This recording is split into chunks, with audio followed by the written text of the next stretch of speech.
সুযোগের জন্য। আমি আজকে বিশেষভাবে ধন্যবাদ দিতে চাই পাস্টার জেমস অসিতকে, যে তিনি আমাকে অনেক দিন পর্যন্ত ফোন করেন, কিন্তু আমি আসলে সময় দিতে পারিনি। কিন্তু আজকে এমন একটি সময় দিলাম, সেটাও আবার রাস্তায়। আমি আমি খুব লজ্জা বোধ করতেছি, কারণ প্রভুর বাক্য তো এরকম প্রচারের সুযোগ না, আরো ভালোভাবে, ভালো পরিবেশে, ভালো অবস্থান থেকে এই প্রভুর বাক্যের পরিচর্যা আমাদের করা উচিত। কিন্তু একটি জরুরি কাজের জন্য আমি করতে পারিনি, আমি সেরকম অবস্থানে থাকতে পারিনি, তাই আমি আন্তরিকভাবে আপনাদের সকলের কাছে দুঃখ প্রকাশ করছি। আমি ধন্যবাদ দিতে চাই আজকের এই উপাসনায় যতজন মিলিত হয়েছেন এবং বিভিন্ন জায়গা থেকে যারা শুনছেন, আমি সকলকে প্রভু যিশুর নামে আপনাদেরকে ধন্যবাদ দিতে চাই। আমি আনোয়ার হোসেন। আমার জন্ম হয়েছিল বরিশাল বরগুনাতে একটি জেলায়, এবং দীর্ঘদিন যাবৎ ঢাকাতেই আমি আছি। হিট বাংলাদেশ নামে একটি প্রতিষ্ঠান আছে, সেই প্রতিষ্ঠানে আমি কর্মরত আছি এখন। এবং আমাদের একটি মিনিস্ট্রি আছে, প্রাইম ইভেঞ্জেলিস্টিক চার্চ, সেই চার্চের পরিচর্যার সাথেও আমি যুক্ত আছি। আর আমাদের আইএফবি নামে একটি প্রতিষ্ঠান আছে ইসাই ফেলোশিপ হিসাবে, যারা বৃহত্তম জনগোষ্ঠীর মধ্যে কাজ করে, আমরা সেই প্রতিষ্ঠানের সাথেও আমি একটু যুক্ত আছি। আমি বিশ্বাস করি যে প্রভু আজকে অনেকের অন্তরে কথা বলবে, যদিও আমি ওইরকম ভাবে হয়তো টাচ করতে পারবো না, কিন্তু প্রভু চাইলে, পবিত্র আত্মা চাইলে এটি সম্ভব। তাই আমি আপনাদের সকলকে আরেকটি বার ধন্যবাদ দিই যে আমার কথা শোনার জন্য আপনারা অপেক্ষা করছেন। তাই আমি এটা জানি যে মাত্র আর কয়েকদিন পর, অর্থাৎ বিশ্বের সকল খ্রিস্ট বিশ্বাসীরা আমরা একটি অনুষ্ঠান পালন করতে যাচ্ছি, পূর্ণ শুক্রবার এবং ইস্টার সানডে। সকল ধর্মের প্রবক্তাদের থেকে একটু ব্যতিক্রম একজনকে নিয়ে আমরা আলোচনা করতে যাচ্ছি। অন্যান্য যত ধর্মের লোক এ যাবৎ আমরা দেখেছি, কারো জন্মের সাথে, কারো মৃত্যুর সাথে, কারো পুনরুত্থানের সাথে প্রভু যিশুর এই মিল নাই। এক অদ্ভুত এমন একটি পরিবেশে আমরা, এমন একজনের মাধ্যমে আমরা এই পরিত্রাণের বার্তা পেয়েছি, যার সাথে কারো তুলনা হয় না, অতুলনীয়। আর তার সম্পর্কে আজকে দুই একটি কথা আমি বলতে চাই।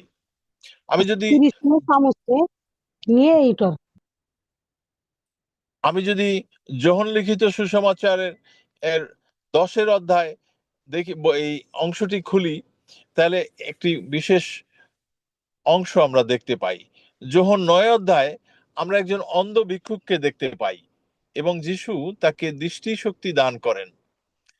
ভিক্ষুক এবং যিশুর মুখোমুখি হন ইসরায়েলের নেতা এবং শিক্ষকরা।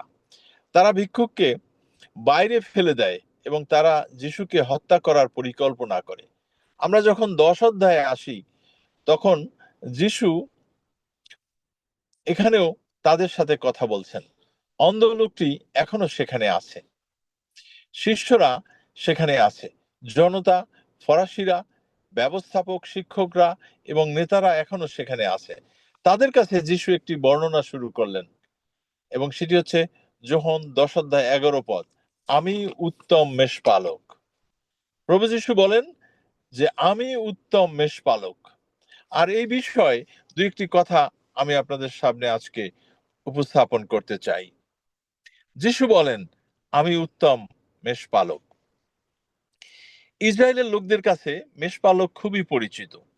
প্রাচীনকালে মেষপালকরা ছিল বিশেষভাবে অব্রাহাম, ইসাহাক, জাকব, সকলেই মেষপালক ছিলেন। মোশে ছিলেন মেষপালক। দাউদ একজন মেষপালকের ছেলে ছিলেন। মেষপালকের পটভূমি হচ্ছে এরকম যে একজন মেষপালকের জীবন কঠিন ছিল। তারা তাপ, ঠান্ডায় কাজ করত, এবং মেষরা ঘুরে বেড়াতো, এবং যে সমস্ত জায়গায় তারা ঘুরতো, যে সমস্ত জায়গায় থাকতো, সেখানে হতে পারে ফাটল ছিল, ভেড়া পড়ে যেতে পারতো, তাদের শিকারের জন্য শিকারীরা ছিল, তারপর চোররা চামড়া এবং মাংস নিয়ে যেত। রাখালদের কাজ ছিল অবিরাম সতর্কতা, অবিরাম মনোযোগ। বিপদ ছিল চারিদিকে, পশু, চোর, ডাকাত, থেকে এই এদেরকে রক্ষা করা।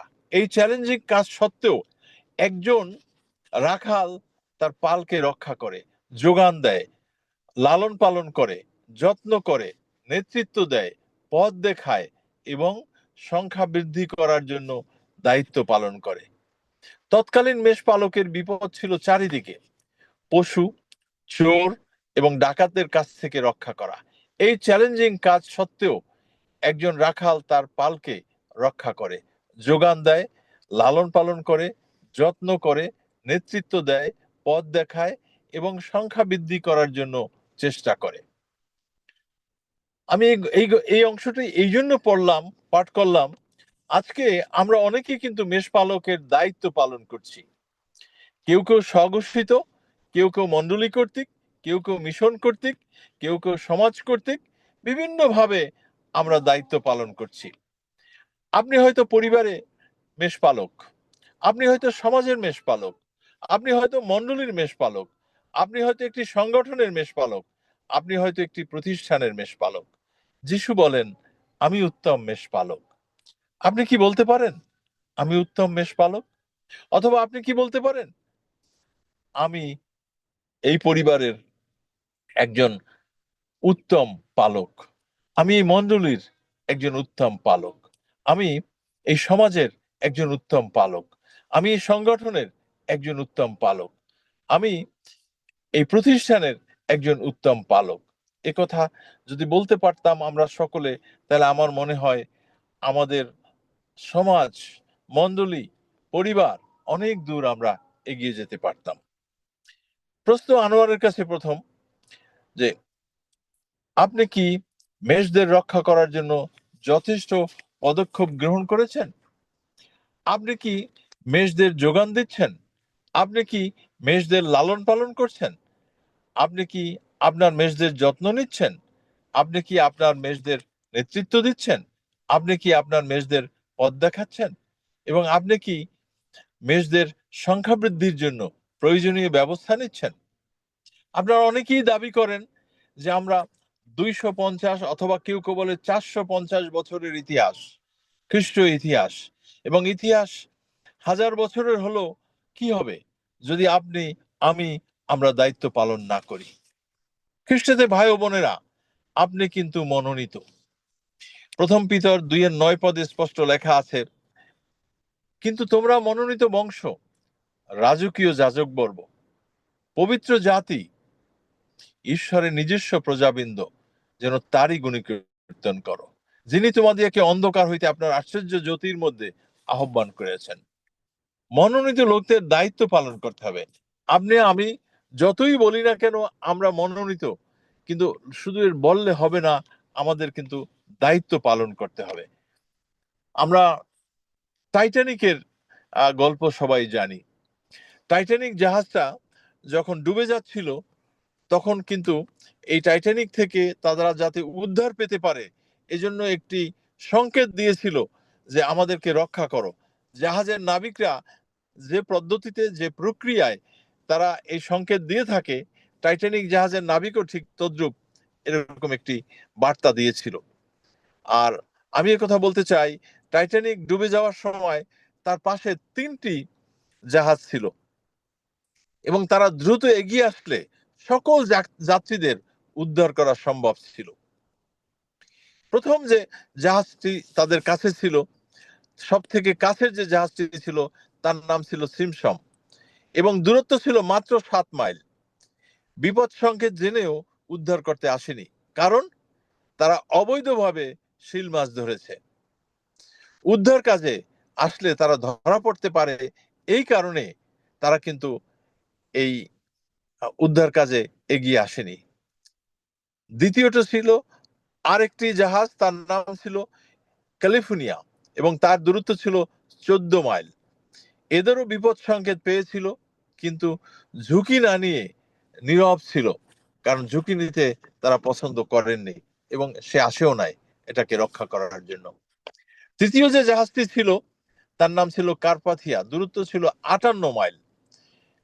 বিপদ সংকেতের টের পেয়েই প্রথমে নাবিক প্রার্থনা করলেন এবং প্রার্থনা শেষে বরফ কেটে দ্রুত গতিতে উদ্ধার কাজে এগিয়ে আসলেন এবং 750 জন যাত্রীকে উদ্ধার করলেন।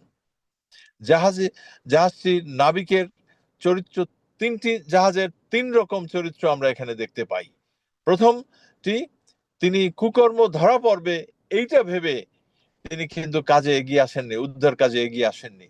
দ্বিতীয়টি, ঝুঁকি নিতে চায় না, অলস। তৃতীয়টি হচ্ছে সাহসী, সৃষ্টিকর্তার নামে ঝুঁকি নিয়ে তিনি উদ্ধার কাজে ঝাঁপিয়ে পড়লেন এবং 750 জনকে উদ্ধার করলেন। আপনি কার মতো? আমি কার মতো? এখানে এই উপাসনায় যতজন আমরা যুক্ত আছি, আমরা কি তুলনা করতে পারি? 1 নম্বর নাবিক, 2 নম্বর নাবিক, 3 নম্বর নাবিক, আমার কার মতো আছি?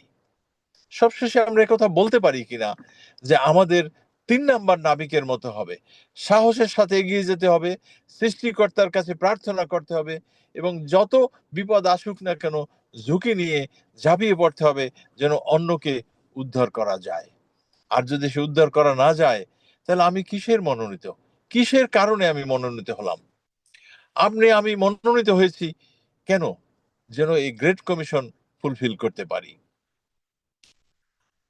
আর মনোনীত ব্যক্তিদের আরেকটি দায়িত্ব আছে, সেটি হচ্ছে গ্রেট কমিশন বাস্তবায়ন, অন্যের সমস্যা সমাধানে নিজেকে এগিয়ে নিয়ে যাওয়া এবং ঐক্যের জন্য জীবন যাপন করা। আর সেই ঐক্যের জীবন যাপন যদি করতে হয়, তাহলে আমাদেরকে এগিয়ে আসতে হবে সকলের সাথে, অন্যের সমস্যাটাকে অ্যাড্রেস করতে হবে, যেন আমরা অন্যের সমস্যাটাকেও স্পষ্টভাবে বুঝতে পারি, দেখতে পারি এবং তার সাহায্যে এগিয়ে যেতে পারি। আমি একটি ছোট্ট গল্প দিয়ে বুঝাতে চাই যে আমরা যখন অন্যের সমস্যাকে অ্যাড্রেস করি না, তখন আমার কিভাবে ক্ষতি হয়।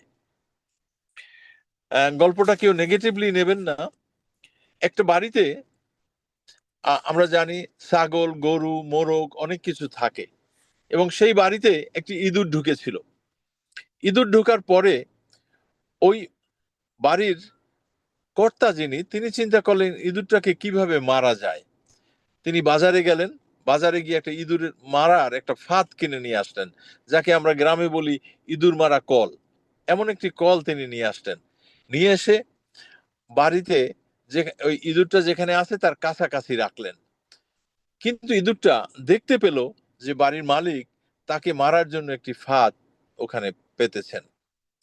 আর তিনি আর আর ইঁদুরটা তখন চিন্তা করলো, এই ফাঁদে আমি পা দেব না, কি করা যেতে পারে, খুব চিন্তার মধ্যে আছে। চিন্তা করলো কারোর কাছে তার একটু পরামর্শ চাওয়া দরকার, তাহলে আমি একটু পরামর্শ চাই। প্রথমে দেখা হলো একটা মোরগের সাথে। মোরগটার সাথে দেখা হওয়ার পরে বলল যে, শোনো ভাই, আমি তো একটা বিপদে আছি। কি? যে বাড়ির মালিক আমাকে মেরে ফেলার জন্য ফাঁদ পেতেছে, সুতরাং আমি এই ফাঁদ থেকে কিভাবে বাঁচতে পারি, আমাকে একটু পরামর্শ দাও। বলছে, ফাঁদ পাচ্ছে তোমার জন্য, আমার কি? আমার জন্য তার ফাঁদ পাতে নাই। যদি আমার জন্য ফাঁদ পাততো আমি চিন্তা করতাম, তোমার ফাঁদ তুমি দেখো। মনটা খুব খারাপ হয়ে গেল ইঁদুরের। তারপর একটা দেখলো একটা খাসি আছে, মানে ছাগল। ছাগলকে বলল যে, ভাই, আমার তো একটা বিপদ, মালিক আমাকে মেরে ফেলতে চায়।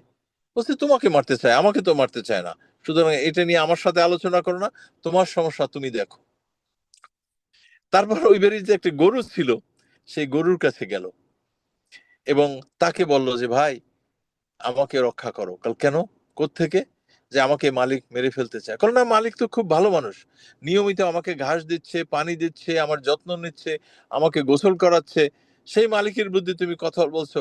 না না না, এই সমস্যা তোমার, তোমার সমস্যা নিয়ে তুমি থাকো, আমার কাছে তুমি আসবে না। ইঁদুরের মনটা খুব খারাপ হয়ে গেল। এক কর্নারে গিয়ে খুব চুপচাপ চিন্তা করতেছিল কি করা যায়। হঠাৎ শব্দ শুনতেছে, ওই ফাঁদে একটি সাপ বেজেছে। আর বাড়ির লোকজন মনে করছে নিশ্চয়ই ইঁদুর ধরা পেয়েছে। তাড়াতাড়ি লোক এগিয়ে আসলো। ওই বাড়ির গৃহকর্ত্রী যখন এগিয়ে আসলো, সাপে একটি ছোবল তাকে দিল এবং সে অজ্ঞান হয়ে গেল। লোকজন খুব চিৎকার করে বলতেছিল, সাপে কামড়িয়েছে, সাপে কামড়িয়েছে। লোকজন আসলো, সারা রাত তার কোনো সেন্স ফিরে আসেনি। সকালে সংবাদ শুনে আত্মীয় স্বজন আসলো দেখতে অসুস্থ আত্মীয়কে। এখন আত্মীয় স্বজন আসলে তাকে কি খাওয়াবে? ওই বাড়ির লোকজন প্রথম দিন ওই মোরগটা জবাই করে আত্মীয় স্বজনকে খাওয়ালো। তার পরের দিন ওই ভদ্র মহিলা মারা গেল। যারা কবর দিতে আসলো এবং যারা মাটি খুঁদলো তাদেরকে কি দিয়ে আপ্যায়ন করবে? ছাগলটা জবাই করে তাদেরকে খাওয়ালো। তারপর আমাদের দেশে হিন্দু, মুসলিম, খ্রিস্টান সবখানি আজকাল 40 একটি রেওয়াজ আসছে। 40 দিনে কি করাবে, খাবে? ওই দিন গরুটা জবাই করলো। তার মানে মুরগিটা মারা গেল, ছাগলটা মারা গেল, গরুটাও মারা গেল, কিন্তু ইঁদুরটা এখনো জীবিত আছে। এটি একটি গল্প, কিন্তু আমি এই কথা বলতে চাই, আমরা যখন অন্যের সমস্যাটাকে অ্যাড্রেস করতে পারি না, অথবা অ্যাড্রেস করতে চাই না, অথবা এড়িয়ে যেতে চাই, অবহেলা করতে চাই, তাহলে মনে রাখতে হবে ওই সমস্যা কিন্তু আমাকেও আক্রমণ করতে পারে। খ্রিস্টতে ভাই ও বোনেরা, সমস্যা যত ছোট হোক, সমস্যা যারই হোক না কেন, যদি আপনার কাছে আসে, তাহলে খ্রিস্টতে আমি আপনাদেরকে অনুরোধ করব, অন্যের সমস্যা সমাধানে আপনি এগিয়ে আসবেন। ওই জাহাজের যে 3জন নাবিক ছিল, সেই নাবিকের 3 নাম্বার নাবিকের মতো আপনার জীবনকে আপনি উৎসর্গ করবেন এবং ঈশ্বরকে প্রার্থনা করে আপনি এগিয়ে যাবেন। আমি এই কথা বলতে চাই আজকে যে এই আমরা জুমে যারা এই উপাসনায় মিলিত হয়েছি, আমরা সকলে খ্রিস্ট ভক্ত, সকলে খ্রিস্টকে জানি, সকলে খ্রিস্টকে ত্রাণকর্তা হিসাবে গ্রহণ করেছি। আমাদের একটি দায়িত্ব দিয়েছেন, কারণ যেহেতু তিনি বলেছেন আমরা মনোনীত, আমাদেরকে তিনি মনোনীত হিসাবে আখ্যা করেছেন, কারণ তিনি জগৎ পত্তনের পূর্বে খ্রিস্টে আমাদেরকে মনোনীত করিয়াছেন, যেন আমরা তাহার সাক্ষাতে প্রেমে পবিত্র ও নিষ্কলঙ্ক হই। তিনি আমাদেরকে অনেক আগে আমাদেরকে মনোনীত করেছেন। তা আমি যদি মনোনীত হই, তাহলে আমাকে কিন্তু মনোনীত ব্যক্তিদের মতো কাজ করতে হবে। আমি দায়িত্ব এড়িয়ে গেলে হবে না। আমাদের বর্তমান রাষ্ট্র কেয়ারটেকার গভর্নমেন্টের যিনি প্রধান, তিনি এক একজনকে মনোনীত করেন এক একটি কাজের জন্য। এই মনোনীত লোকগুলো যদি সঠিকভাবে তার কাজটি করতে না পারে, তাহলে এই রাষ্ট্রের অথবা রাষ্ট্রপ্রধানের দুর্নাম হচ্ছে। ঠিক তদ্রূপ আমরা মনোনীত। আমরা যদি ঈশ্বরের পক্ষে আমাদের জীবন উৎসর্গ করতে না পারি, আমরা যদি ঈশ্বরের পক্ষে সঠিক কাজটি করতে না পারি, আমরা যদি ঈশ্বরের পক্ষে আমাদের দায়িত্ব যথার্থ পালন করতে না পারি, তাহলে ঈশ্বর অসন্তুষ্ট হবেন, তার পরিকল্পনা ব্যাহত হবে। তাই আজকের দিনে আমি কথা বলতে চাই, আসুন খ্রিস্টতে ভাই ও বোনেরা, আমরা এই 2 দিন পর আমরা পূর্ণ শুক্রবারের উপাসনায় মিলিত হব এবং প্রভু যীশু ক্রুশে আপনার আমার জন্য যে যাতনা ভোগ করেছেন তা নিয়ে আমরা হয়তো আলোচনা করব। কেউ কেউ বাণী নিয়ে আলোচনা করবে, আমরা শুনবো, অথবা কেউ কেউ আমরা আলোচনা করব। কিন্তু এই আলোচনা আর শোনা যথেষ্ট নয় যতক্ষণ পর্যন্ত আমরা আমাদের হৃদয় ধারণ না করি। সুতরাং আজকে দিন আসছে, সময় আসছে, এবং আজকে আমি অনুরোধ করতে চাই, আসুন আমরা যেন তার হৃদয় ধারণ করি। এবং তার পরের কথাটি হচ্ছে, তিনি পুনরুত্থিত হয়েছেন, সেই উৎসবও আমরা কয়েকদিন পালন করব। ইস্টার সানডে আমরা পালন করব। কেউ কেউ সানরাইজ করবেন, মণ্ডলীতে হবে, বাইরে হবে, বিভিন্ন জায়গায় আমরা করব, উৎসব হবে, গিফট বিনিময় হবে। কিন্তু যদি আমাদের মনোনীত ব্যক্তির মতো যদি আমার দায়িত্বটা পালন না হয়, তাহলে শুধুমাত্র আনুষ্ঠানিকতা হবে। আমি আজকে কথা বলতে চাই, আমরা আসুন আনুষ্ঠানিকতা ছেড়ে দেই, আত্মিকভাবে পালন করার চেষ্টা করি। সামনে আমাদের সাধারণত খ্রিস্টানদের 3টি উৎসব, পূর্ণ শুক্রবার, ইস্টার সানডে এবং বড়দিন। এই 3টি উৎসব যেন আমরা আত্মিকভাবে সকলে পালন করতে পারি। প্রভু যিশুর মৃত্যু যেন আমরা আত্মিকভাবে পালন করতে পারি। শুধু আলোচনা নয়, শুধু শোনা নয়, আমাদের জীবনের সাথে মিলাতে হবে। আমরা যেন প্রভুকে তার সাথে আমরাও মৃত্যুবরণ করতে পারি, এবং প্রভু যখন পুনরুত্থিত হন, আমরাও যেন তার সাথে পুনরুত্থিত হতে পারি। এরকম চিন্তা চেতনা যেন আমরা মনে রাখতে পারি।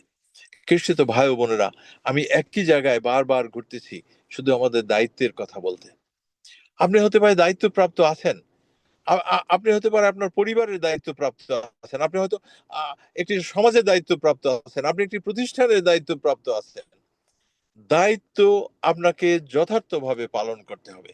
আপনি যদি নিজেকে খ্রিস্টান দাবি করেন, আপনি যদি নিজেকে মনে করেন যে আপনি মনোনীত, তাহলে আপনাকে যথার্থ দায়িত্ব পালন করতে হবে। খ্রিস্টাতে ভাই ও বোনেরা, আমি বিশ্বাস করি আজকে এই অনলাইনে আমরা যতজন এই অনুষ্ঠানের সাথে যুক্ত আছি, আমরা প্রত্যেকে মনোনীত। আর যদি মনোনীত হই, তাহলে মনোনীত ব্যক্তির মতো আমরা কাজ করব এবং গ্রেট কমিশন ফুলফিল করার জন্য আমরা যথার্থ দায়িত্ব পালন করব। আমি আমার কথা বাড়াতে চাই না, শুধু এই কথা বলতে চাই, আসুন এবারের গুড ফ্রাইডে এবং পুনরুত্থান আত্মিকভাবে পালন করে ঈশ্বরের গৌরব করি এবং নিজেকে তার কাজের পক্ষে, তার মণ্ডলীর পক্ষে, তার সুসমাচার প্রচারের পক্ষে নিজেকে উৎসর্গ করি। ঈশ্বর আমাদের সকলকে আশীর্বাদ করুক। ইম্মানুয়েল। আমেন। সুন্দর বাক্য, মধুর বাক্য, জীবনদায়ী বাক্য। আমরা বাক্যের জন্য ধন্যবাদ দিই যে খুব সুন্দরভাবে